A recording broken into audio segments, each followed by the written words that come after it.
Hey everybody, Luke Tomasello here, author of MangoWriter. In my last video, I gave a demonstration of MangoWriter and its security features. The security features are always on 256-bit AES, and so in this video, I wanted to demonstrate MangoWriter's redaction capabilities. If you don't know what redaction is, it's basically removing text, but leaving a visible marker that text was removed or redacted. This is common for legal and government offices where you might want it to distribute or print a document but not have certain sensitive information visible. Now there's other products out there that do redaction. A couple notable ones are Acrobat Pro for $21.50 a month, or you have Foxit, which is far more capable at $160 a year. Both of these are subscription services, and at least in the case of Foxit, it uses internet connectivity and AI to help it with redaction, recognizing patterns and whatnot. And if you are concerned about the security of your document, MangoWriter does not use any internet services. It doesn't use any third-party libraries. Doesn't use an AI. It does everything locally. So your sensitive document is maintained, encrypted always within MangoWriter. So let's jump in and take a look at the redaction capabilities of MangoWriter. So redaction in MangoWriter, it's just under the edit menu, just like you would do find and replace or find. Redaction is another one of the options. And the redaction dialog looks like this. Let me bring up a zoomed in version so you can clearly see. So you have all these redaction presets, and these are basically pattern matching algorithms that know how to recognize social security numbers, phone numbers, addresses, all of these in multiple formats, URLs, email addresses, dates and times. And then for names, you just check surnames here, and then you'll just put in the surnames of the individuals in your document. And MangoWriter is able to, with pattern matching and heuristics, able to figure out the name with initial, with a suffix, with a salutation or a title, and then match those for redaction. So it's far less work than some of the other options available out there. Okay, so let's just jump in and give it a try, see what it looks like. So as I mentioned, the surnames in this redaction box are the ones in this document. So let's just go ahead and start redacting and see what happens. So it found Hamilton. Hamilton is in my list here. That was easy. Okay, now we had Stern here, and it was able to get the entire name and the suffix. Okay, so it's going to redact it. And a different case, the same name here, redact, simple name, simple surname.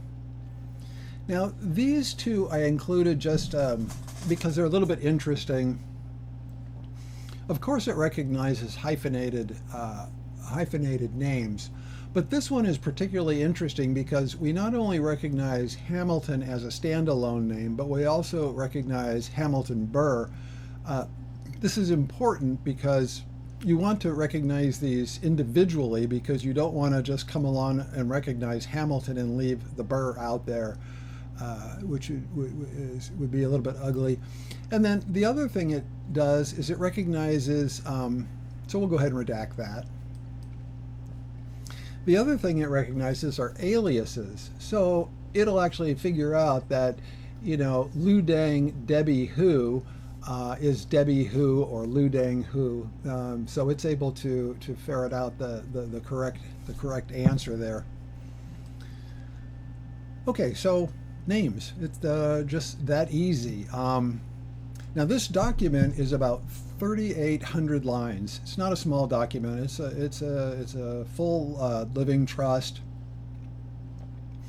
And so now we're going to undo these edits so we can see it in action, completely automated, hands-free. All right, there we got our original document. We're going to come back here and we're going to say redact all of the names specified here and social security numbers, phone numbers, addresses, URLs, email, dates and times. And what you're going to want to do is look down here at the bottom. I'll grab a screenshot because it may not last long enough for you to see, but it's going to tell you how many redactions there were, what kinds of things were redacted, and the amount of time it took. And again, keep in mind this is a nearly 4,000 line document, so it's doing a fair amount of work. Okay, let's go. One click, redact all.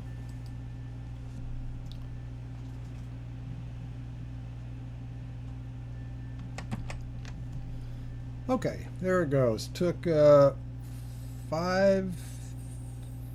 milliseconds, I think it was. Let me.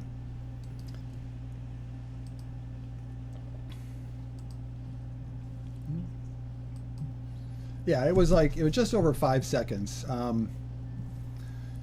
So let's go ahead and take a quick look and see what we got. As you can see, all of the things that we originally looked at were grabbed. It got the email address and the URL.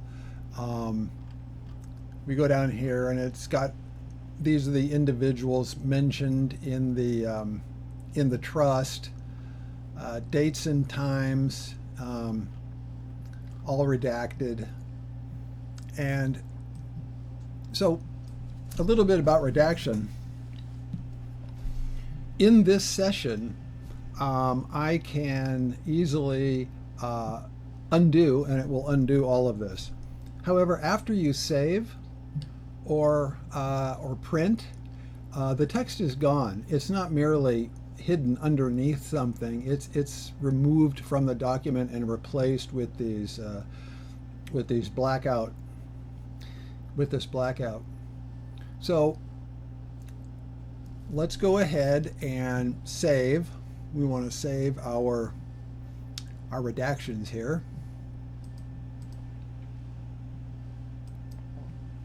Okay, so this I intentionally wanted you to see.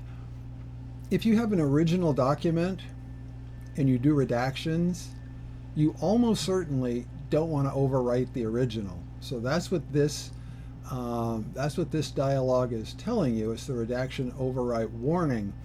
And it gives you the option here to save as, where you basically make a copy of your redacted one, or you can save and overwrite if you so choose. But you're protected in this way. It won't let you clobber silently your original document with the redacted copy.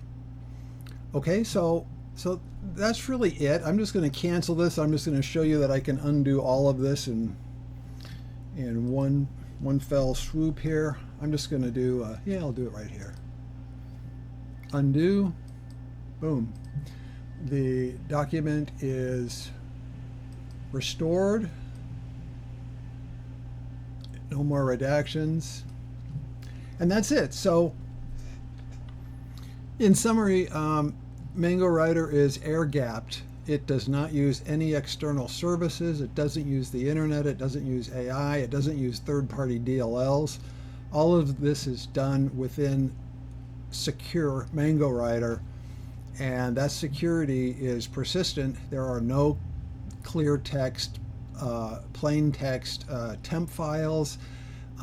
Anything in the clipboard that you copy is always encrypted. So if you're serious about security, then and you're doing a lot of redaction, this is quite a good tool for you. Okay, so that's it. I'll put links in the description of this video, and you know, $29 a one-time perpetual license, or $599 for unlimited seats within an enterprise. All right, thank you. See you in the next video.